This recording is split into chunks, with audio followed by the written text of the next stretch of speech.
Sreenivasan performance അടിപൊളിയാണ്. വള ക്യാരക്ടറാണോ? വളയാണ് central character. വളയെ base ചെയ്തിട്ടുള്ള ഒരു സ്റ്റോറിയാണ് പറയുന്നത്. ഓക്കെ ഓക്കെ, അതുമായിട്ട് ബന്ധപ്പെട്ടുള്ളത്. ഓക്കെ, എങ്ങനെയുണ്ടായിരുന്നു സിനിമ? എന്താ ഏറ്റവും ഇഷ്ടപ്പെട്ടെ?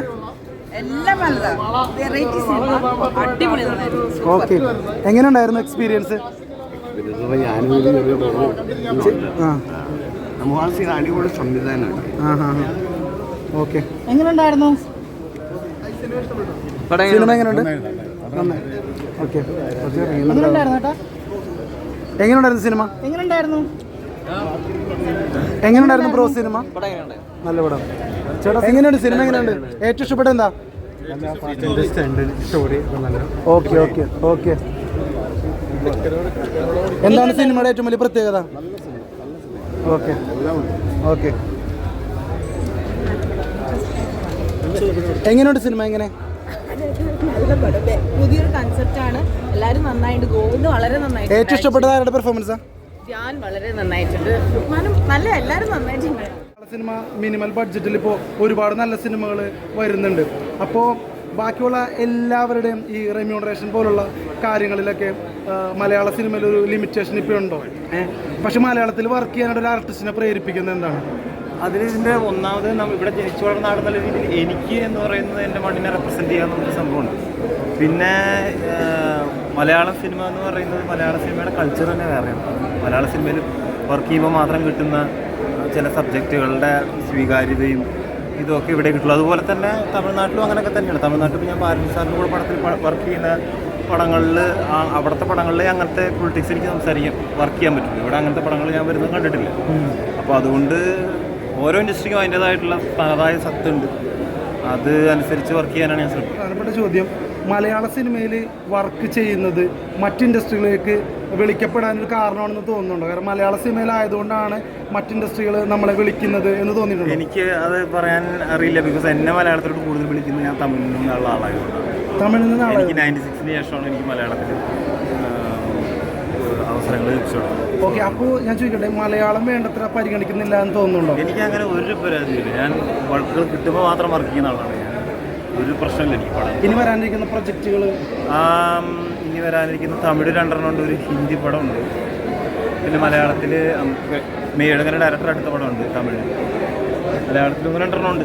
ഏതൊക്കെയും പെട്ടെന്ന് പറയുന്നത്. Thank you. മലയാള സിനിമയ്ക്ക് ഇപ്പോൾ നല്ല കാലമാണ്. ലോക ഹൃദയപൂർവ്വമൊക്കെ വലിയ രീതിയിൽ പ്രേക്ഷക സ്വീകാര്യത നേടി നിൽക്കുകയാണ്. അതിനിടയിലേക്കാണ് വള വരുന്നത്. വളയുടെ ഒരു പ്രത്യേകത, വെയ്ഫാറർ തന്നെയാണ് ഡിസ്ട്രിബ്യൂട്ട് ചെയ്യുന്നത്. അപ്പോൾ വള കാണാനായിട്ട് വരുന്ന പ്രേക്ഷകരുടെ ഒരു എക്സ്പെക്ടേഷൻസ് എന്തൊക്കെയായിരിക്കണം? എല്ലാ ജോണറും, like it's not just one particular. Comedy ഉണ്ട്, ഫൈറ്റ് ഉണ്ട്, നല്ലൊരു ഡ്രാമ ഉണ്ട്, റൊമാൻസ് ഉണ്ട്. സോ എല്ലാ എലമെൻസും കൂടിയുള്ള ഒരു മൂവിയാണ്. അപ്പം it's more, I think less than 2 hours 15 minutes എന്നേ ഉള്ളൂ. ലൈക്ക് ഫാമിലി ആയിട്ട് എല്ലാവർക്കും വന്നൊരു ജോളിയായിട്ട് പീസ്ഫുള്ളായിട്ട് തന്നെ കാണാൻ പറ്റുന്ന ഒരു സബ്ജക്റ്റാണ്. And there is a lot to taken from that also. എല്ലാവരും കാണാൻ പറ്റും. പിന്നെ അത് മാത്രമല്ല, ധ്യാൻ ശ്രീനിവാസൻ ചവറ് പോലെ സിനിമകൾ ചെയ്യുന്ന ഒരാളാണ്. അപ്പം അത്തരം സിനിമകളിൽ നിന്ന് വള എങ്ങനെയാണ് വ്യത്യാസപ്പെടുന്നത്? ചവറ് പോലെ സിനിമ ചെയ്യാൻ I don't compare other films. Like ഇത് നല്ല സോളിഡ് സ്റ്റോറി ഉള്ള, ലൈക്ക് നല്ല കണ്ടന്റ് ഉള്ള ഒരു സബ്ജക്റ്റാണ്. നന്നായി എക്സിക്യൂട്ടും ചെയ്തിട്ടുണ്ട്. ഡെഫിനറ്റ്ലി ബാക്കിയുള്ള സിനിമയിൽ ഇത് ഡിഫറെൻ്റ് ആയിരിക്കും. ഫസ്റ്റായിട്ടല്ല, ഞാൻ ഇതിന് പ്രാവശ്യം അഭിനയിച്ചിട്ടുണ്ട്. കുറച്ച് കാലം ഹാപ്പിയായിരുന്നു, കാണാൻ ഹാപ്പി ആയിരുന്നു. പക്ഷേ എനിക്ക് അത്രയും കംഫർട്ടബിൾ അല്ല ഞാൻ അഭിനയിക്കാൻ. അതെൻ്റെ ക്ലോസ് ഫ്രണ്ടാണ് ഡയറക്ടർ. അപ്പോൾ അങ്ങനെ ഞാൻ മ്യൂസിക് ചെയ്ത പടമാണ്. ഞാനിപ്പോൾ അതിനെപ്പറ്റി നല്ല നല്ല പറയുള്ളൂ. ഇതൊരു ക്രൂസ് ഷോ ആണ്. എല്ലാവരും അവരുമായിട്ട് ബന്ധപ്പെട്ടുള്ള ആൾക്കാരാണ്. എനിക്ക് ഇവിടെ നിന്ന് റിവ്യൂ പറയാൻ പറ്റില്ല. എനിക്ക് ഇഷ്ടപ്പെട്ട് ചെയ്ത പടമാണ്. പടം ഇഷ്ടപ്പെടുകയാണെങ്കിൽ എല്ലാവർക്കും ഓക്കെ. ഒരു ഡബ്ബിംഗ് ആർട്ടിസ്റ്റിൽ നിന്ന് മറ്റുള്ളവർക്ക് ശബ്ദം കൊടുത്ത് പിന്നെ ഒരു നമുക്ക് തന്നെ ശബ്ദം കൊടുക്കുന്ന ഒരു ആർട്ടിസ്റ്റ് ആയിട്ട് വരുമ്പോൾ ഒരു ഇന്റർവെല്ലിൽ പോലും ഒരാളിങ്ങനെ ചോദിച്ചു, എന്തായിരിക്കും ശബ്ദം കൊടുത്തിട്ടുണ്ടോന്ന് ചോദിച്ചു. അത് തോന്നി എനിക്ക് എന്ന് പറയുമ്പോൾ ഒരു ഹാപ്പി മൊമെന്റും ആണ്. ബട്ട് എനിക്ക് തന്നെ എന്റെ വോയിസ് ചേരുന്നില്ലേ, വേറെ ആൾക്കാരെ ഓർമ്മ വരുന്നുണ്ടോ എന്നുള്ളൊരു ക്വസ്റ്റ്യൻ ഇസ് ഓൾസോ. അങ്ങനെ ഒരു ടെൻഷൻ വരാറുണ്ട്. മറ്റുള്ളവർക്ക് ചെയ്തിട്ട് പിന്നെ ചെറിയൊരു ടെൻഷൻ ഉണ്ട്. എന്റെ ശബ്ദം എന്റെ അല്ല. കമന്റ്സ് ഇങ്ങനെ കേൾക്കുമ്പോൾ സോ ടെൻഷൻ അല്ല, ലൈക്ക് അതിൽ നിന്ന് മാറ്റി എന്താ പഠിക്കാൻ പറ്റുക എന്നുള്ളത് we should think about. Okay, മലയാളത്തിലാണോ തമിഴിലാണോ സജീവമാകാൻ താല്പര്യം? രണ്ടും. ഓക്കെ, കണ്ടിറങ്ങിയപ്പോൾ എന്ത് തോന്നുന്നു? പ്രേക്ഷകരുടെ റെസ്പോൺസ് ഒക്കെ കേൾക്കുമ്പോൾ സന്തോഷമുണ്ട്. എല്ലാവരും അത് എന്താ പറയുക കണ്ടിട്ട് വിജയിപ്പിക്കണം. നമ്മളെല്ലാവരുടെയും ഒരു ലൈഫാണ് ഇതിപ്പോൾ എത്രാമത്തെ വർക്കാണ് ഇത്? എത്രാമത്തെ വർക്കാണ് സാർ? ഇത്? ഞാൻ മുന്നേ അയൽവാശിയായിരുന്നു ചെയ്തത്. ഓ ബേബി ബേബിയിൽ ഞാൻ അസോസിയേറ്റ് ഡയറക്ടർ സിനിമയുടെ.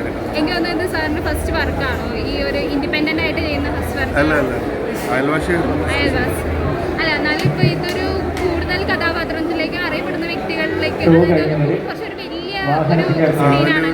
വലിയൊരു ടീമാണല്ലോ. എന്ത് തോന്നുന്നു സന്തോഷമുണ്ട്, വളരെ സന്തോഷമുണ്ട്.